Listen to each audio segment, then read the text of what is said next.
So we've just got a couple of rust baths here which have been soaking overnight with all the bolts and a few other parts.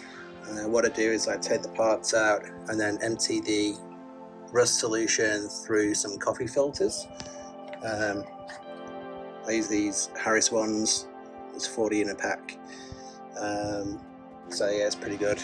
It's an old NutriBullet shaker, so just drain it through and it just kind of like sieves out all the grime and everything. Then I put the parts in a little water bath with a bit of a like muck off solution in there, just like a bit of degreaser. Get a toothbrush and then just clean the bolts up. So once that's done, I'll dry them off and then I'll put a coating of WD-40 on them just so the oxidization doesn't kind of start again. And yeah, that's kind of like a little rust bath station. So yeah, there you go. Okay, so the thing I do is I put the bolt in the end of the drill. I have some 240 grit paper and then some 1200. Have the sanding block underneath, and basically I'll try and do this one-handed, but yeah, basically just go like that and then go into the next one, and then it will be a nice clean bolt at the end. Sorry about the focusing, there you go. So I just got a small issue with this one. So the actual back end of the lock nut for the quick release is not undoing. I haven't seen one of them in many years. And now we've got to give the axle and the bottom end of this rear quick release skewer a bit of a rust bath as well, just to get rid of the rust. Progress, yeah, so we're cleaning all the parts up, looking good. We've got another rust bath there for a few other parts. So yeah, stay tuned. Okay, it's a successful mission there. Had to get the mole grips on the end of the lock nut on the skewer, and whoever has had this before me basically looks like they've put it on and kind of cross-threaded it. So I won't be using this when I'm fixing it back up, but obviously the good news is it is now out of the wheel. Sweet. Okay, sorry about the noise in the background, someone's got the lawnmower going, but yeah, just about to work on the LX cranks. They're actually in pretty decent condition, so we'll do a little bit of a rust bath in but I'll do a clean first with the muck off, and then yeah, we'll see how they turn out. So let's give this bad boy a clean and see how it turns out. Okay, just done clean, not totally happy because it can't get behind here, so I'm going to take all the chain rings off and then give it a good scrub. So the LX cranks have actually cleaned up really nice, just now took the chain rings off. I've got to get some glue stripper because the glue is kind of smudged on the back of this from the sticker. Yeah, chain rings are coming real good. The granny ring is actually in a rust bucket water bath here. So yeah, just because there's a bit of rust, and also I've just got the chain ring bolts in there, as you can see some calcifications coming off that. So yeah.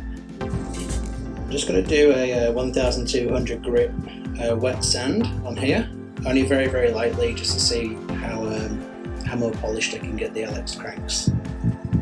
So if I was going to keep the product, I would spend hours and hours polishing and sanding back and polishing and sanding and buffing and everything like that, but just a little 5-minute 1200 grit sand. It's actually come out pretty nice. Yeah, not perfect, but I'll get some auto sol on it and see if we can buff it up a little bit more, but heaps better than before, so that's good. Okay, this is going to be the problem child of the build. This is the Manatee Magnums. They're completely seized. I haven't opened them up yet, but just looking at the Diacomp A headset, obviously there is a fair bit of rust to it, so I'll get that in the rust bath, and then I will clean up the steerer tube as well, because obviously that's pretty bad. But yeah, this is going to be the big thing to sort out. Hey up lads, it's the Tangy! Ah, look at it, it's the Tangy, it's rusted to fruit! Okay, that's the rear mech components all nice and cleaned. There's the mech, it's come up pretty good. Front mech's come up pretty good as well. So I'll just spray them with WD-40 again just to stop the oxidization, and yeah, we'll reassemble. Chainring bolts have just come out the rust bath, come out absolutely mint, and they've just been sprayed with WD-40 again, stop the oxidization. Guys, I'm going to just try and get this residue off the sticker, but I don't want to obviously remove the sticker because it's pretty hard to get replicated. So I'm actually going to use this Penrite P26. So for the first time ever, the actual spray is not really eaten into the gel, the old adhesive. So I'm going to get kind of one of the really small screwdriver kits. It's not a watchmaker screwdriver kit, but it's really, really small, minute work. I'm just going to try and scrape this adhesive off here. Obviously I don't want to scratch the actual chainring. So it looks like it is actually working. It's loosened it quite a lot. As you can see, I've still got to use quite a lot of force to get this off.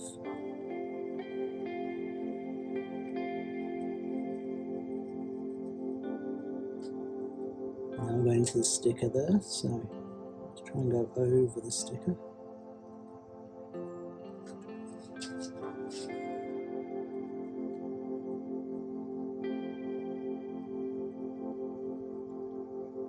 So some of the lettering has just been rubbed off, which kind of sucks.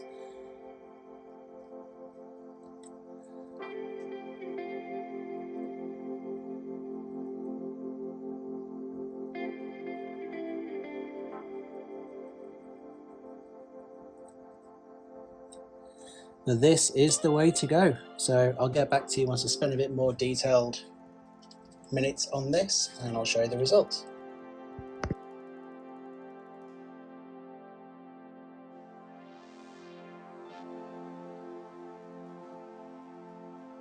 This is how I do the polishing. So I use auto sol, a little bit on there, got the mother's drill bit, so put that all over and then just let it rip.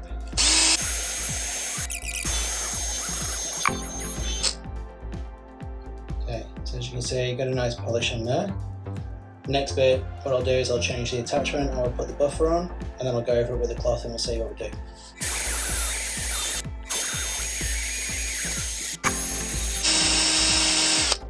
And yes, I should have done this before I put my chain rings on, because obviously the back end of this isn't going to be polished now, but hey, never mind.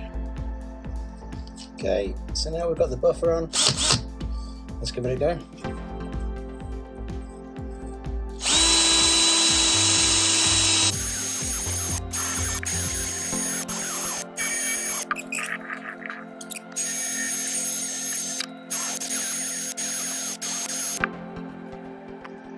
See if we can get a little bit more shine out of this. Again, just a little bit of auto sol, just see what we can do. No need to get the buffer on it or anything like that. Yeah, we've got some good shine on that now. You.